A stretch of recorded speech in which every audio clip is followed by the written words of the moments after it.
questions like, will you become a dictator? Of course he's going to become. He said he's going to become a dictator. Basically, in November, we're going to be voting on whether we will ever vote again.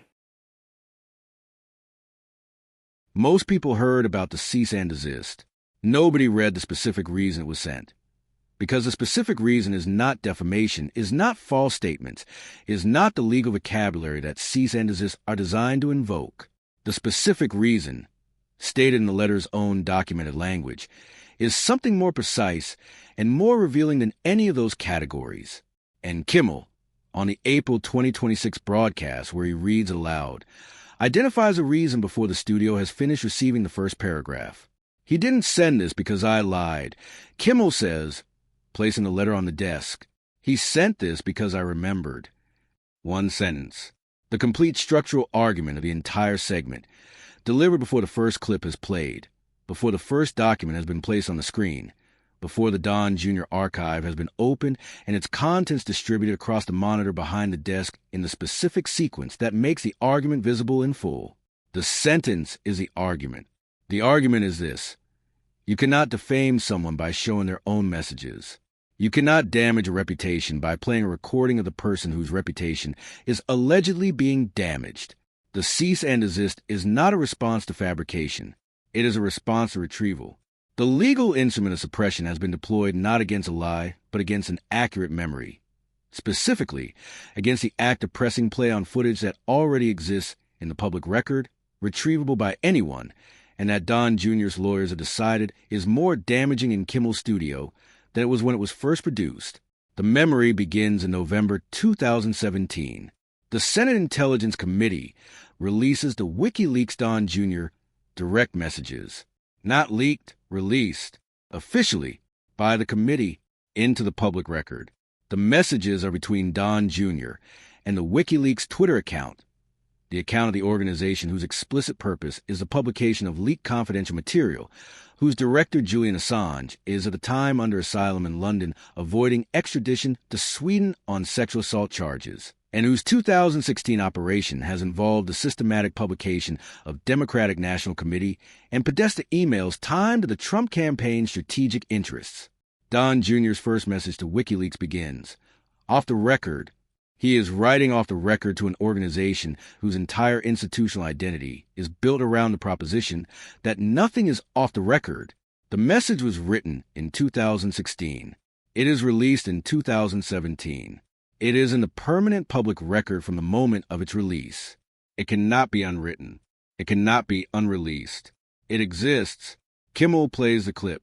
In 2017, in 2018, in 2019, in 2023, in 2024, whenever Don Jr. does something that connects to the November 2016 messages, Kimmel presses play, not because he is adding anything to the record, because pressing play is the act that the record requires to do what records are for, to be retrieved in the present tense, by someone willing to place the past beside the current moment and measure the distance. Off the record to WikiLeaks. Kimmel's dramatization from the April 2026 broadcast for red heart emojis and an eggplant, that's not political coordination. That's texting with treason. The studio erupts. He does not stop at the WikiLeaks messages. The memory is larger than one conversation. The memory contains a complete Don Jr. archive, assembled in a specific chronological order that makes each entry's relationship to the next entry visible. October 2023. Don Jr. is deposed in the New York fraud case against the Trump Organization, the $250 million civil fraud suit brought by Attorney General Letitia James, documenting the systematic overvaluation of Trump properties for loan purposes and undervaluation for tax purposes across a decade of financial statements. Don Jr. takes a stand. He is sworn in. The swearing-in photograph circulates. Don Jr.'s right hand raised, the Bible visible, the specific posture of a man placing himself under oath in a New York courtroom. Kimmel describes a photograph, sworn in on an upside-down Bible. This is not a factual claim about the Bible's orientation. It is a comedian's description of the gap between the gesture and the record. The oath and the conduct the oath is being taken in connection with. The upside-down Bible is the joke. The fraud verdict is the fact. The joke and the fact are in the same broadcast, and their proximity is the argument. Same week, same trial. Kimberly Guilfoyle, Don Jr.'s then fiancée, appears at a Trump Halloween party at Mar-a-Lago dressed as Snow White. Don Jr. is simultaneously in court. Two images from the same family on the same day, one in a ballroom in a fairy tale costume, one in a Manhattan courtroom in a business suit with a raised right hand. Kimmel plays both images simultaneously. He does not add commentary. The images are the commentary, then the line that produces the cease and desist. Not because it is the harshest sentence in the archive. It is not, because it is the most accurate. Trump posts, as his sons are testifying in the fraud trial, "Leave my children alone." Kimmel, "It's easy. I've done it their whole lives."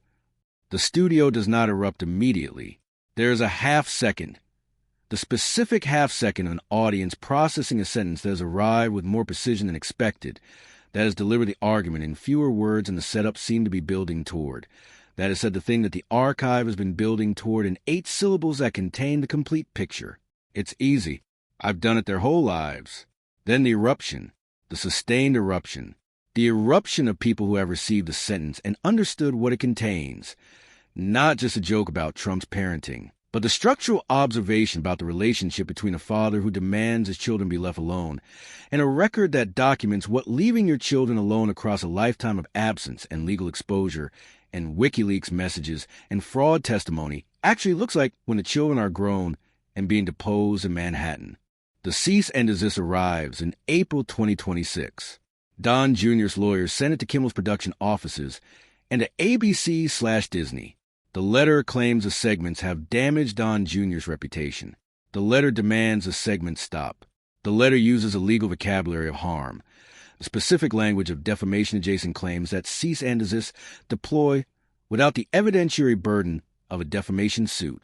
Kimmel reads it on air. He reads it in the flat reading voice, the voice that has now been used in this specific studio to read the Epstein birthday letter, the Don Jr. legal threat, the Trump Fire and Fury cease and desist from 2018, the FCC guidance that suspended the show in September 2025, the Caroline Levitt, California water claim, the 48-hour Bautista silence, and every other document that has arrived at the desk of this specific studio in the years of this specific confrontation and been read aloud, rather than filed. He reads to the end. Don Jr. claims these segments are damaging to his reputation. Kimmel says, "Let's review his reputation."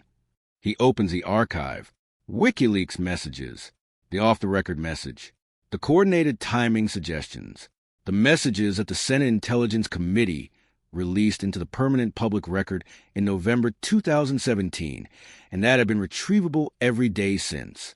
The fraud trial, the deposition, the sworn testimony, the jury verdict, Judge Arthur Engoron's February 2024 ruling, $364 million in penalties for the Trump Organization, with Don Jr. among the named defendants found liable for persistent fraud. The Cameo videos. Don Jr. has been selling personalized video messages through the Cameo platform. Kimmel, noting that Don Jr. is soliciting paid video content from the public on the same platform used by minor celebrities between gigs. Purchase several.